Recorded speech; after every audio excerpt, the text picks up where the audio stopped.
生日唔可以隨便過，有5個禁忌要注意。吓，邊5個禁忌啊？過生日都咁多講究？做生日可以提前，唔可以褪後。咁點解唔可以褪後咧？褪後唔好咩？古老話諗好意頭啊！點解做生日只會提前，唔會推遲，又或者係補足生日嘅？嗱，一般情況之下，做生日啊、過大壽啊，都係按照實際嘅日期噶嘛。但係如果撞啱同老人嘅生日啊、子孫生日係同月同日嘅話，咁有啲人就會提前慶祝咯。又或者係避開啲特殊嘅節日，避免同工作發生衝突嘅情況之下，亦都會提前慶祝嘅。但係如果錯過咗就唔好推遲，又或者係補足生日啦。事關老一輩人認為，一般好事先至會提前噶嘛。提前過生日就叫做暖歲暖壽，係好意頭。但係如果推遲嘅話，就有一種後補啊、補救啊，呢啲負面嘅印象唔係咁理想啦。咁第二個講究咧，閏月即係做正月嘅啫，冇做閏月過。3個仔即係做正月嘅啫，即係閏一日，一個初一，個初二，個初三。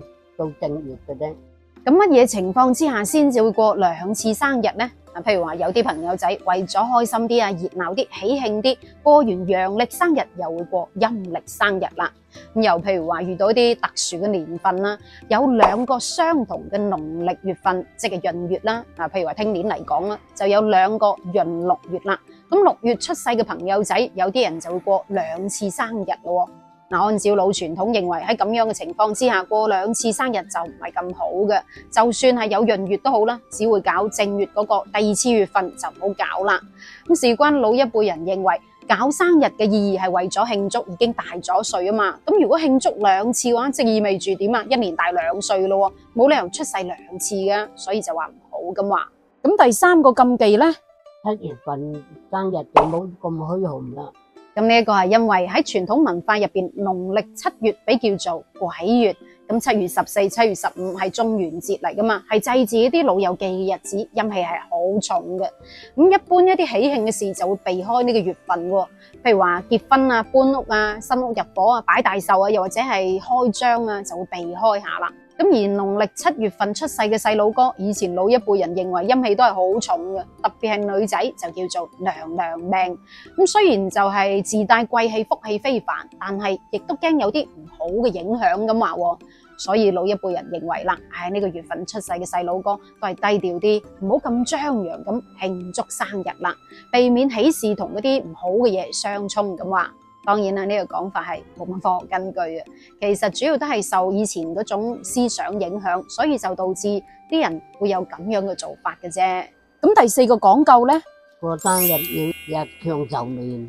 咁過生日點解要食長壽麵呢？但據講呢個習俗同漢武帝有關嘅，象徵係長壽同美好。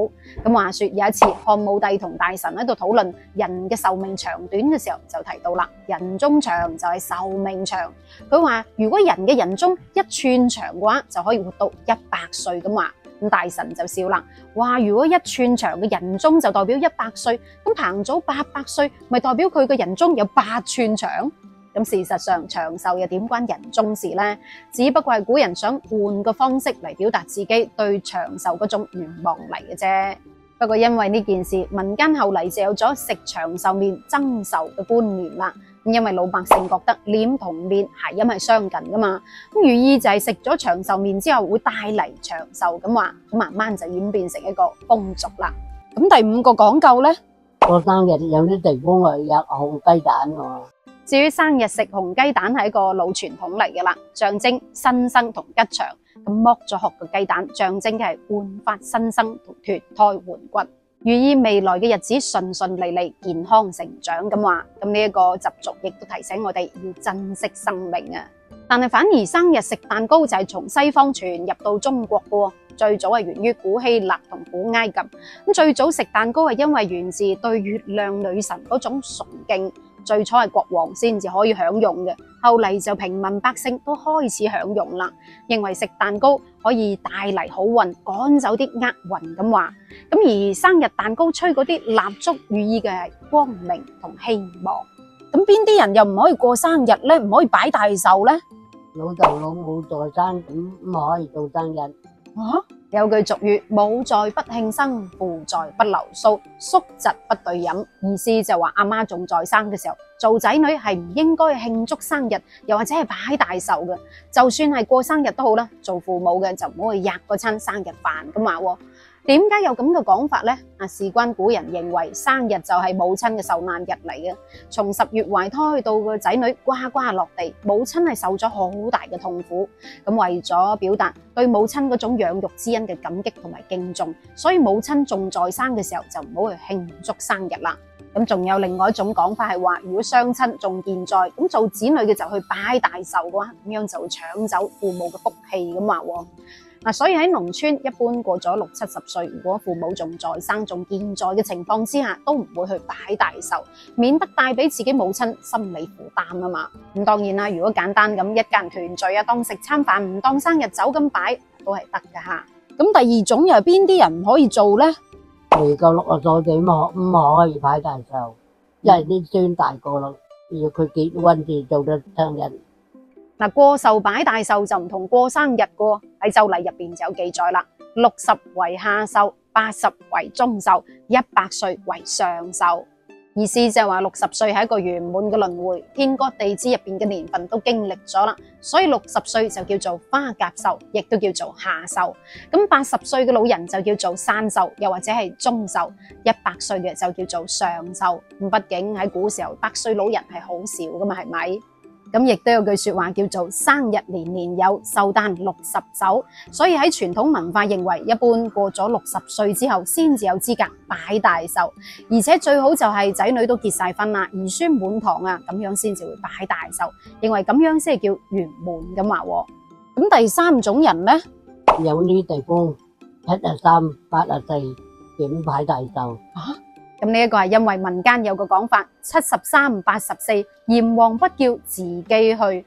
民間老百姓認為，一般到咗虛歲嘅73歲啊，或者係84歲嘅話，係唔會擺大壽咁話。咁事關孔子係73歲過身嘅，咁孟子係84歲過身嘅。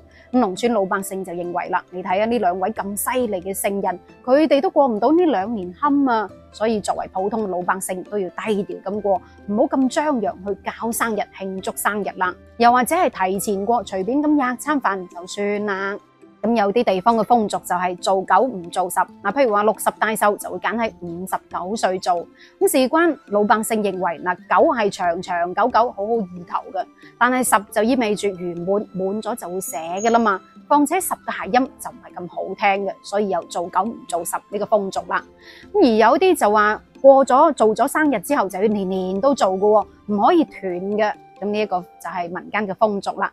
唔知你鄉下嗰邊關於擺大壽又有啲咩講究同習俗呢？留言分享下，我哋下一期再見。